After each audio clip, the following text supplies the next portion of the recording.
Hi everyone, this is Rochelle, and I just wanted to share a quick thought that was coming to me right now. I'm watching a movie, I'm watching Eat, Pray, Love, and she's just gone to the ashram in India, and the guy there, Richard from Texas, is saying to her, the only thing you need to control is your mind. Control your thoughts and you'll control your life. And as much as I do agree with that to a degree, but what I was just thinking of earlier as well, I've just started doing this this Kundalini course that I signed up for last year on, anyways. And so she was saying as well, she was talking about meditation, and she was sort of saying, incorporating things in the body and the nervous system. And I've known that to be true as well. Years ago, when I first started meditating, and I used to just try and get up in the morning and make myself sit on a cushion, no matter what. It was just one. And no matter what, and no matter how I was feeling. And I tried to start doing it first port of call, because if I didn't do it straight away, I found if I came downstairs, we had a dog, and then I would feed him, and then I would do something, tidy up, whatever, and, get hungry, whatever. And then I wouldn't meditate, and that would be another day I would skip. So I just started to try and be in this ritual that as soon as I got up, before I'd done anything, I would meditate and sit on this cushion.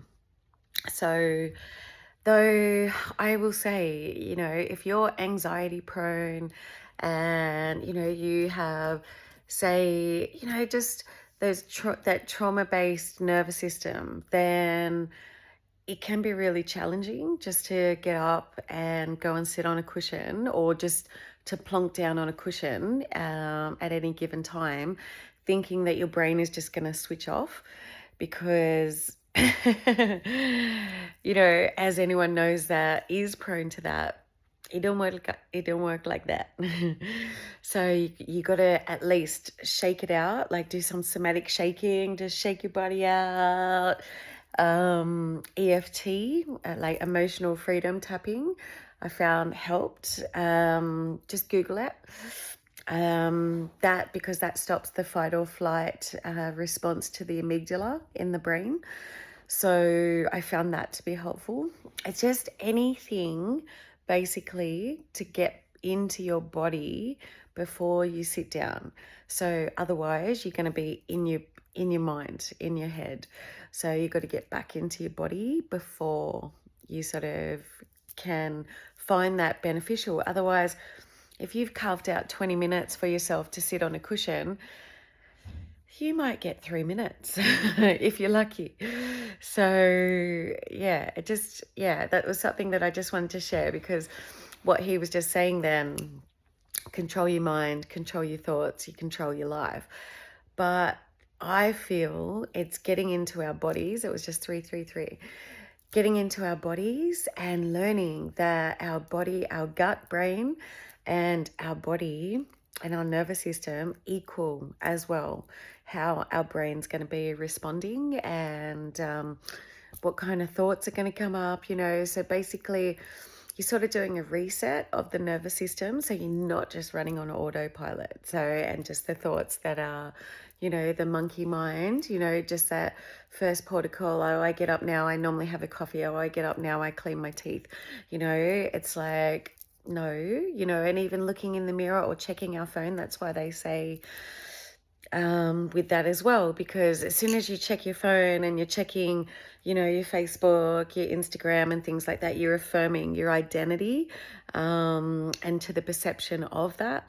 So rather than just being clean slate, still in that theta, yeah, theta brainwaves. I'm just like, because I'm half saying beta brainwaves as well. So no, it's the theta state, which is just, it was just 444. You're still connected to your subconscious, and you're better off to be able to sway yourself and yeah, guide your thoughts with intention rather than just be on autopilot. But I still think getting into our body is primary, is the key to then being able to sit into ourselves and relax. Just one more thing that I really wanted to share on the note of meditation was when I first started to learn to meditate. And people said it to me for years, years when I was in my 20s and, probably, I don't know about my late teens because that wasn't really something that was quite said around then. But definitely throughout my 20s, people would say to me, you would really benefit from meditation. And I was like, "Phew, I couldn't sit still that long, rah, rah," and I just brushed it. Though then I met a friend when I was about 25 who was my first spiritual teacher, and she taught me a lot. And she didn't necessarily teach me how to meditate, but she just taught me that it was okay just to be a regular gal and just incorporate that in your day to day. And yeah, it was just spiritual practice and spiritual hygiene, like you would have a shower. These are ways to maintain your energy as well and tidy up our energy field and cleanse our energy field.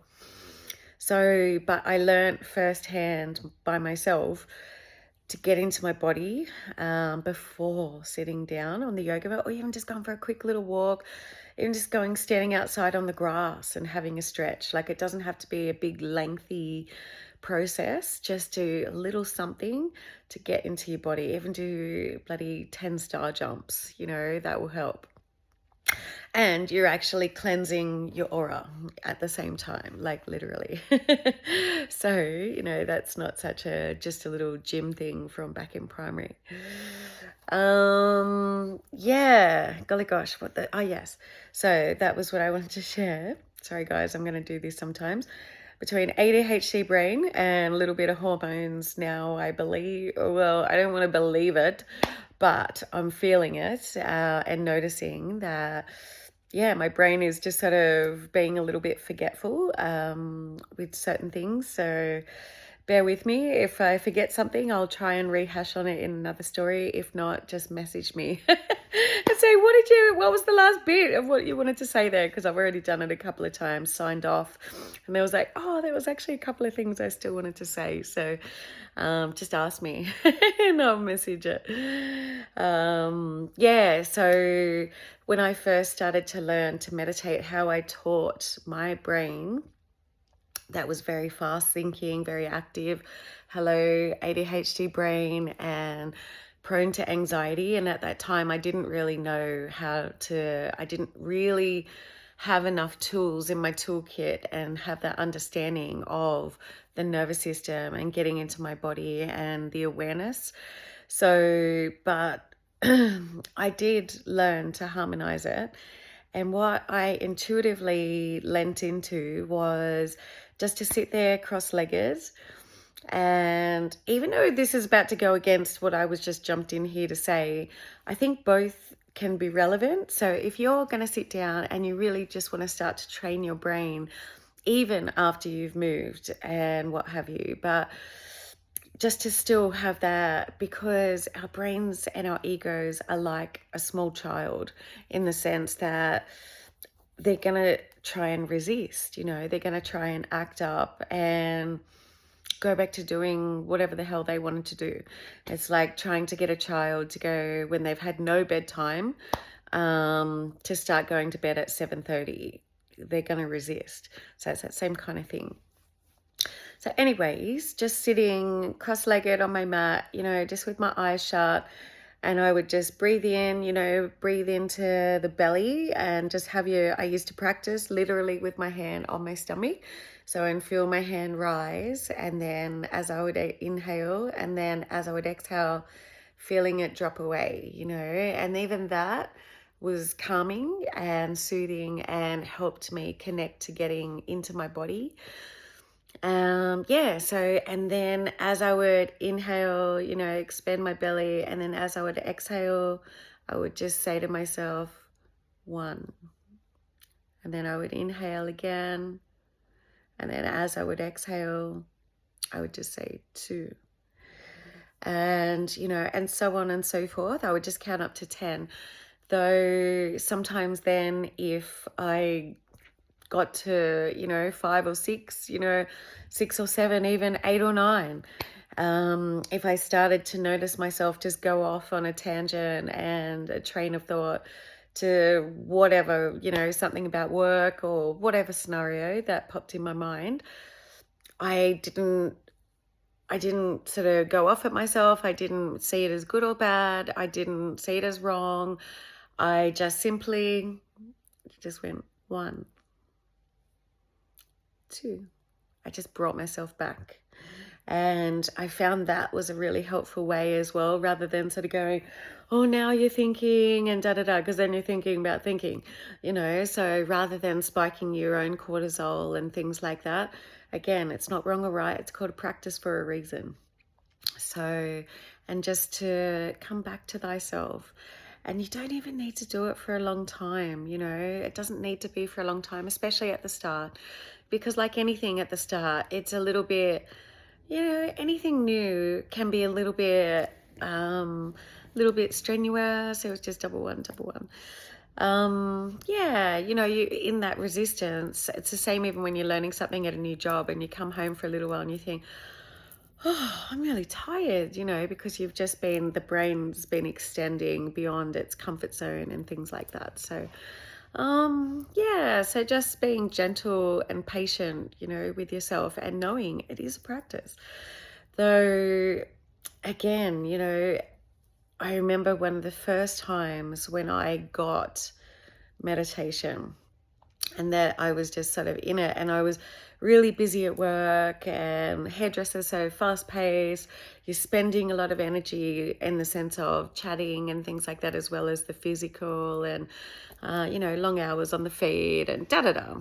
And anyways, I remember one day on my day off, and I just sat there, and I remember meditating this day, and I remember just like going, oh, you know, it was just like, oh, you know, and just dropping into myself.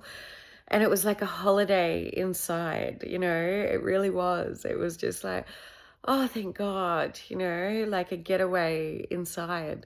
So that I just really want to share, because I want to share, and I hope that peace for whoever is still just getting it, you know, and just starting to learn and take it in and play with it. And you know, and that's what it's about too. It's playing with it. And there's all different forms of meditation too. You know, there's Kundalini meditation where you're actively doing things, or, you know, actively doing things with your breath, and or even making a humming sound or a toning or chanting, which is actually really good for an active brain because you're giving it something to do. And then obviously the sound and the vibration helps you tune into thyself again. So that's really helpful. And even just going for a walk, you know, just going for a walk and just noticing the beauty around you, and noticing the beautiful flowers, or just something pretty in someone's yard, or just noticing the fresh air, you know, hit you on the face, and the sun, and just just taking it in. Pardon me. I had this Indian dinner earlier tonight. I've tasted it about 3 times. Sorry, guys. A bit gross, but yeah. Yeah. So anyways, yeah, I just wanted to share that because it can really help, you know. It can really, really help, you know. And again, the rules are there are no rules. It doesn't matter. Sometimes I even have to explain to people when I come out of the toilet, and I forget, you know, we might be watching a movie. Hello, ADHD brain. And then I'll go in there and just feel like having a beautiful moment, you know, just whilst I'm like, even just doing a wee, the wee's like long gone. And I'm just sitting there with my hand on my heart, you know, just breathing and taking it in, or not breathing and taking it in, but just being grateful for something that's just been recent and current in my life. And yeah, you know, just a feeling. And So yeah, so I just wanted to, or again, being stuck in traffic, or, especially if you've got other people in your house and or animals, it is important to do even just a little before you get up, even sometimes, even before you put your feet down or before you leave your room. And again, if you're a little bit anxiety prone, and yeah, you need a little reset of the nervous system, sincerely, just do a little body shake. Feel into it, what you need. Sometimes you just need gentle. And I'm talking on the note of trauma, I've done some research into CPTSD, which is complex post-traumatic stress disorder, sorry. Yeah, stress disorder. And yeah, it's yeah, hypervigilance, waiting for something, or just, yeah, just sort of on high alert, and things like that.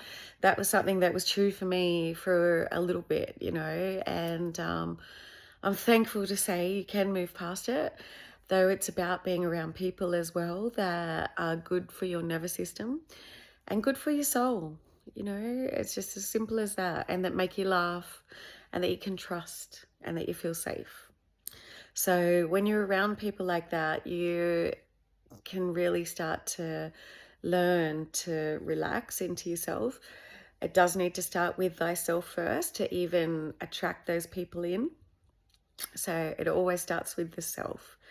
So these are just little ways, but again, if you've got children, or, if you live with housemates, whatever the case may be, your partner, whatever, then just before you even speak on the phone in the morning, my partner's already gone to work by then. So I hold off ringing him, or hold off even answering the phone to him sometimes, because he's just going to, with love, but he's just going to talk about the dudes at work, and this isn't, the saw's not, this is not working, the laser thing, saw's not working, da da da. So just before I get taken out by anybody else's energy and stories and their stuff, I just do a little reset for myself, that you've just got yourself at that baseline. And then whatever happens throughout your day and whatever comes at you in the morning, hopefully you're better equipped to, respond, and not to personalize and take it on, or to react in a moment, and or even take that with you for the rest of your day. So yeah, so anyways, I just wanted to share some little tips on how we can control our thoughts, though again, I do believe it starts with the body. Qigong is another beautiful one. So it's spelled Qigong, and that's just beautiful, gentle movement. You can do it for any organ, any kind of, basically any symptom. You can Google and they'll have something on it. And yeah, so, and just glass of water, and I start my day with a green tea. I don't have a coffee straight away. Even yesterday, I just wanted to have a gentle day. So I didn't even have a coffee all day. I actually went to put the jug on, and I went to get the coffee out, and then I was like, you know what? I'm just going to top up my tea. And so that was what I did. So they're little ways, guys, as well, to those little acts of self-care and self-love and self-nurturing. That's what I thought, your day 2 of your cycle, you don't really need to spike your adrenal glands and your nervous system and things like that today. You're not going anywhere. You're just going to be pottering around the house and just tidying things for the start of the new year, since we've got back from Holly's. So I just thought, no, I don't think I need a coffee today at all. So yeah. Yeah, so anyways, I'm just going to leave this at this, and I hope this helps. Take care. Happy healing.